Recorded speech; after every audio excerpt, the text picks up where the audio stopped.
नमस्कार। आकाशवाणी से समाचार संध्या के साथ मैं मुकेश कुमार।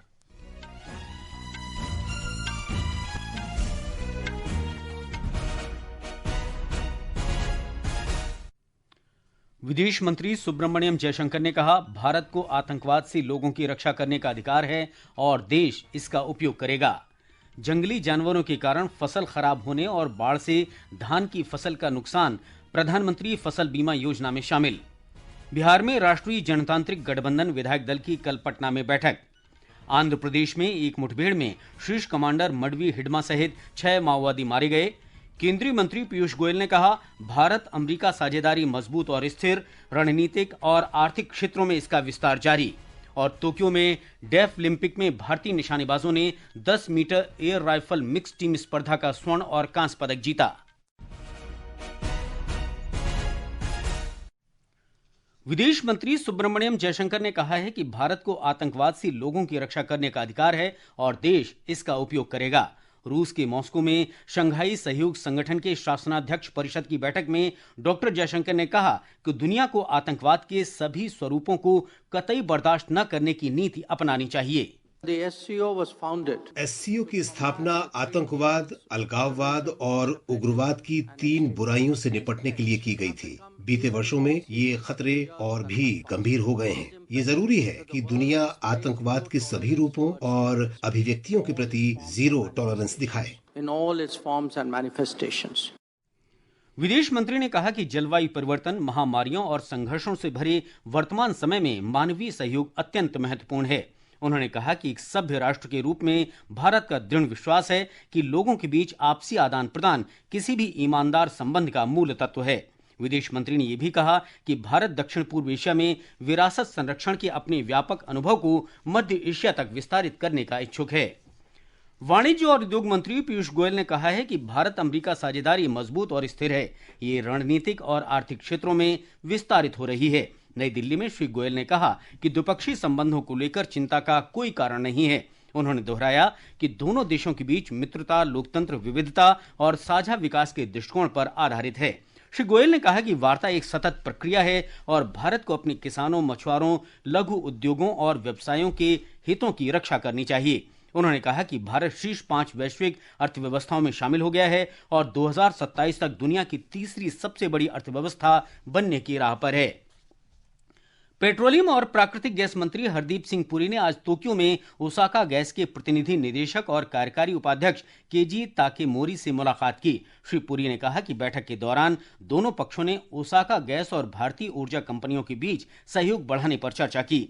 उन्होंने कहा कि ओसाका गैस की भारत के शहरी गैस वितरण क्षेत्र में पहले से ही उपस्थिति महत्वपूर्ण है। ये 19 भौगोलिक क्षेत्रों में कार्यरत है, जो कुल मिलाकर जापान के लगभग 90% क्षेत्र के बराबर क्षेत्र को कवर करते हैं। जंगली जानवरों के कारण फसल खराब होने और बाढ़ से धान की फसल का नुकसान प्रधानमंत्री फसल बीमा योजना में शामिल हो गया है। कृषि मंत्रालय ने बताया कि जंगली जानवरों के हमले से होने वाले फसल नुकसान को अब स्थानीयकृत जोखिम प्रणाली के अंतर्गत 5वें अतिरिक्त कवर के रूप में मान्यता दी जाएगी। हमारे संवाददाता ने बताया है कि इस योजना में बाढ़ से धान की फसल के नुकसान को स्थानीयकृत आपदा के अंतर्गत पुनः शामिल किया गया है। यह निर्णय कई राज्यों के लंबे समय से किए जा रहे मांगों के अनुरूप है, जिसका उद्देश्य किसानों को अचानक, स्थानीय और गंभीर फसल क्षति से सुरक्षा प्रदान करना है। इसकी रूपरेखा प्रधानमंत्री फसल बीमा योजना के परिचालन दिशा निर्देशों के अनुसार तैयार की गई है। इसके शामिल होने से उड़ीसा, छत्तीसगढ़, झारखंड, मध्य प्रदेश, महाराष्ट्र, कर्नाटक, केरल, तमिलनाडु, उत्तराखंड जैसे उच्च मानव वन्य जीव संघर्ष वाले राज्यों के साथ साथ हिमालयी और पूर्वोत्तर राज्यों के किसानों को काफी लाभ होने की उम्मीद है। इस योजना के तहत धान जल भराव को स्थानीय आपदा के रूप में फिर से शुरू करने से तटीय और बाढ़ संभावित राज्यों के किसानों को विशेष रूप से लाभ होगा। जंगली जानवरों द्वारा फसल नुकसान और धान जल भराव दोनों को शामिल किए जाने से यह योजना अधिक समावेशी बन गया है, जो भारत की फसल बीमा प्रणाली को और अधिक मजबूत और लचीला बनाने में सहायक सिद्ध होगा।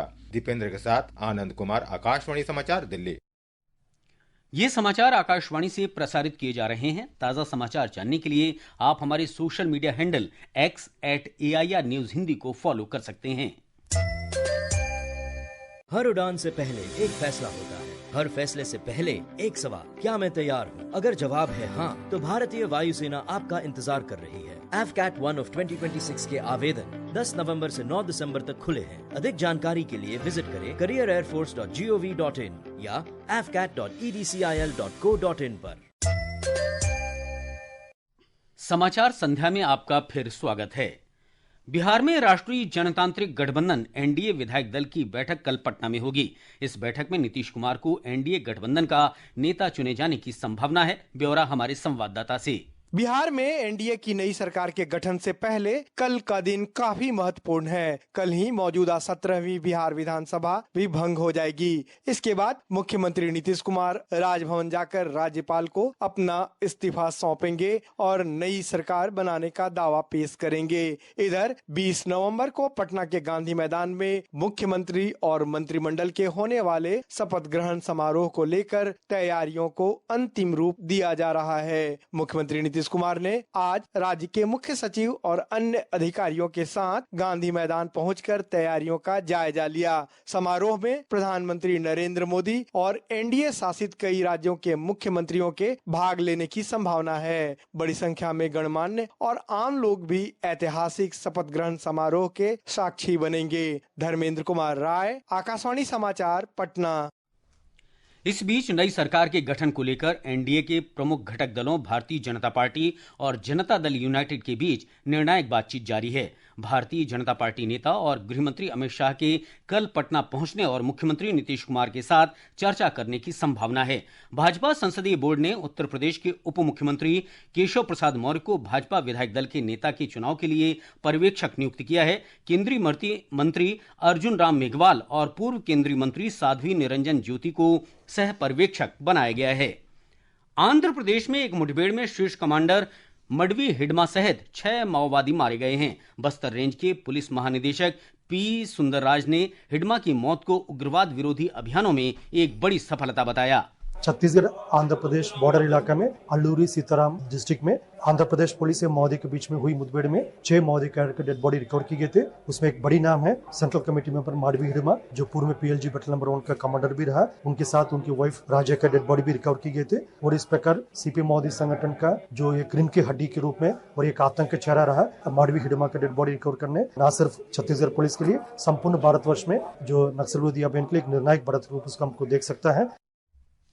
घटना से गोला बारूद का बड़ा जखीरा बरामद किया गया है। पुलिस ने बताया कि आंध्र प्रदेश में हाल ही में माओवादियों की गतिविधियां बढ़ने के कारण निगरानी बढ़ाई गई थी और त्वरित कार्रवाई की गई। मुठभेड़ के बाद कृष्णा, एनटीआर, काकीनाडा और एल्लूरा जिलों में 31 संदिग्धों को हिरासत में लिया गया है। तलाशी अभियान जारी है। अधिकारियों ने लोगों से सतर्क रहने और सुरक्षा एजेंसियों के साथ पूरा सहयोग करने का आग्रह किया है।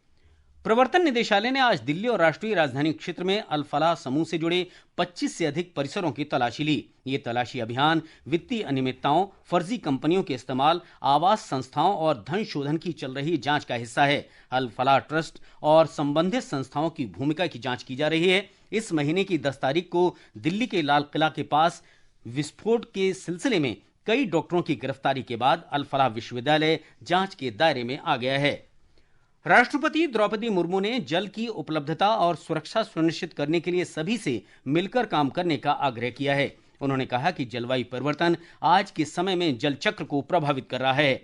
राष्ट्रपति ने आज नई दिल्ली में 6ठे राष्ट्रीय जल पुरस्कार 2024 और प्रथम जल संचय जन भागीदारी पुरस्कार वितरित किए। उन्होंने कहा कि देश में सीमित जल संसाधनों को देखते हुए जल का उचित उपयोग आवश्यक है। भूजल के स्तर को बनाए रखना बहुत महत्वपूर्ण है। मुझे ये जानकर प्रसन्नता हुई है कि पिछले वर्ष शुरू किए गए जल संचय जन भागीदारी कार्यक्रम के तहत 34 लाख से अधिक, आज तो 35 लाख बताया गया है, अधिक ग्राउंड वाटर रिचार्ज स्ट्रक्चर्स का निर्माण किया जा चुका है। सर्कुलर वाटर इकोनॉमी की प्रणालियों को अपनाकर सभी इंडस्ट्रीज तथा अन्य स्टेक होल्डर्स जल संसाधन का प्रभावी उपयोग कर सकते हैं। उपभोक्ता कार्य, खाद्य और सार्वजनिक वितरण मंत्री प्रहलाद जोशी ने आज गोदाम कार्यों के आधुनिकीकरण, आपूर्ति श्रृंखला दक्षता में सुधार और सार्वजनिक वितरण प्रणाली में पारदर्शिता बढ़ाने के उद्देश्य से डिजिटल पहलों की शुरुआत की। श्री जोशी ने कहा कि इस तरह की पहल सरकार के लॉजिस्टिक लागत को कम करने और टर्नओवर समय को न्यूनतम करने के मिशन का समर्थन करती है। उन्होंने कहा कि हितधारकों के बीच बेहतर समन्वय सब्सिडी वाला खाद्यान्न सबसे गरीब परिवारों तक अधिक सटीकता, तेजी और सम्मान के साथ पहुंचना सुनिश्चित करेगा। अभी हमने आशा करके एक पोर्टल लॉन्च किया है। राशन जिसको मिला है उसका फीडबैक जब हमको मिलता है, वो फीडबैक के अनुसार जब हम एक्ट नहीं करते हैं तो टेक्नोलॉजी उपयोग नहीं होता है। सो टेक्नोलॉजी ड्रिवन विकसित भारत, ये प्रधानमंत्री जी का सोच है। ये समाचार हमारी वेबसाइट newsonair.gov.in और हमारे न्यूज ऑन एआईआर ऐप पर भी उपलब्ध हैं। ये आकाशवाणी है। स्वास्थ्य मंत्री जगत प्रकाश नड्डा ने कहा है कि रोगाणुरोधी प्रतिरोध जन स्वास्थ्य से जुड़ी एक प्रमुख चिंता है। इसका समाधान सामूहिक कार्रवाई से ही संभव है। नई दिल्ली में श्री नड्डा ने कहा कि रोगाणुरोधी प्रतिरोध विशेष रूप से शल्य चिकित्सा, कैंसर उपचार और अन्य महत्वपूर्ण स्वास्थ्य देखभाल में गंभीर जोखिम है। केंद्रीय वस्त्र मंत्री गिरिराज सिंह ने आज नई दिल्ली में भारत अंतर्राष्ट्रीय व्यापार मेले में विशेष हथकरघा और हस्तशिल्प प्रदर्शनी तथा बिक्री का उद्घाटन किया। श्री सिंह ने कहा कि दस्तकारी उत्पादों की वैश्विक मांग बढ़ रही है और ये मेला देश के कारीगरों के लिए सार्थक आर्थिक अवसर लेकर आया है। वित्त मंत्री निर्मला सीतारामन ने आगामी बजट के सिलसिले में आज स्टार्टअप इकोसिस्टम से जुड़े हितधारकों के साथ बजट पूर्व परामर्श किया। इससे पहले दिन में श्रीमती सीतारामन ने पूंजी बाजार के हितधारकों के साथ परामर्श किया। वित्त मंत्रालय विशेषज्ञों, उद्योग जगत के शीर्ष लोगों, अर्थशास्त्रियों और राज्य के अधिकारियों के साथ प्रतिवर्ष कई बजट पूर्व परामर्श बैठकें आयोजित करता है। और अब आर्थिक जगत की खबरों के साथ हैं सोनू सूद। सेंसेक्स 0.33% की मंदी से 278 अंक गिरकर 84,673 पर बंद हुआ। निफ्टी 0.4% के नुकसान से 103 अंक कम होकर 25,910 पर बंद हुआ। विस्तारित बाजार की बात करें तो यहाँ भी गिरावट का ही रुख था। बीएसई मिड कैप सूचकांक 0.7% के नुकसान में रहा और स्मॉल कैप सूचकांक 0.8% से अधिक गिरावट के साथ बंद हुआ। अंतर बैंकिंग विदेशी मुद्रा बाजार में रुपया डॉलर के मुकाबले 2 पैसे मजबूत हुआ और 88 रुपए 61 पैसे प्रति डॉलर के स्तर पर बंद हुआ। मौसम विभाग ने अंडमान निकोबार द्वीप समूह, लक्षद्वीप, तमिलनाडु, पुडुचेरी और कराईकल में कल तेज वर्षा का अनुमान व्यक्त किया है। विभाग ने कल आंध्र प्रदेश, केरल, माहे और लक्षद्वीप में अलग अलग स्थानों पर गरज के साथ बिजली गिरने की संभावना जताई है। बृहस्पतिवार तक मध्य महाराष्ट्र और मध्य प्रदेश में शीतलहर चलने की भी संभावना है। इस बीच दिल्ली एनसीआर में वायु गुणवत्ता बेहद खराब श्रेणी में बनी हुई है। आज रात 8 बजे तक वायु गुणवत्ता सूचकांक 383 दर्ज किया गया। टोक्यो में बधिर ओलंपिक में भारतीय निशानेबाजों ने 10 metre air rifle mix team स्पर्धा का स्वर्ण पदक और कांस्य पदक जीत लिया है। धनुष श्रीकांत और माहित संधू की जोड़ी ने दक्षिण कोरिया की जियोन डेन और किम वूरिम की जोड़ी को हराकर स्वर्ण पदक जीता। उधर मोहम्मद मुर्तजा वानिया और कोमल मिलिंद वाघमारे ने कांस्य पदक जीता। सात्विक साईराज रंकीरेड्डी और चिराग शेट्टी की जोड़ी ने ऑस्ट्रेलियाई ओपन बैडमिंटन टूर्नामेंट के पुरुष डबल्स के दूसरे दौर में जगह बना ली है। पहले दौर में उन्होंने चांग कोची और पो ली वेई को हराया। लक्ष्य सेन, एचएस प्रणॉय, किदाम्बी श्रीकांत और आयुष शेट्टी कल से अपने अभियान की शुरुआत करेंगे। हमारी पॉडकास्ट श्रृंखला कहानी के पीछे का व्यक्ति में हम राष्ट्रीय शिक्षक पुरस्कार 2025 प्राप्त करने वाली नांग एक थानी मोंग लोंग के साथ एक बातचीत प्रसारित करेंगे। इन्होंने अरुणाचल प्रदेश के सरकारी माध्यमिक विद्यालय पचिन में मात्र 2 वर्षों में 10वीं कक्षा के परिणामों को 30% से बढ़ाकर 100% तक पहुंचाकर एक चमत्कार कर दिखाया है। पॉडकास्ट सुनने के लिए कल सवेरे 9:10 पर आकाशवाणी एफएम गोल्ड सुने। इसका प्रसारण कल शाम 5:30 बजे भी होगा। और अंत में मुख्य समाचार एक बार फिर। विदेश मंत्री सुब्रमण्यम जयशंकर ने कहा, भारत को आतंकवाद से लोगों की रक्षा करने का अधिकार है और देश इसका उपयोग करेगा। जंगली जानवरों के कारण फसल खराब होने और बाढ़ से धान की फसल का नुकसान प्रधानमंत्री फसल बीमा योजना में शामिल। बिहार में राष्ट्रीय जनतांत्रिक गठबंधन विधायक दल की कल पटना में बैठक। आंध्र प्रदेश में एक मुठभेड़ में शीर्ष कमांडर मडवी हिडमा सहित 6 माओवादी मारे गए। केंद्रीय मंत्री पीयूष गोयल ने कहा, भारत अमेरिका साझेदारी मजबूत और स्थिर, रणनीतिक और आर्थिक क्षेत्रों में इसका विस्तार जारी। और टोक्यो में डेफ ओलंपिक में भारतीय निशानेबाजों ने 10 metre air rifle mix team स्पर्धा का स्वर्ण और कांस्य पदक जीता। इसके साथ ही समाचार संध्या का ये अंक समाप्त हुआ। नमस्कार।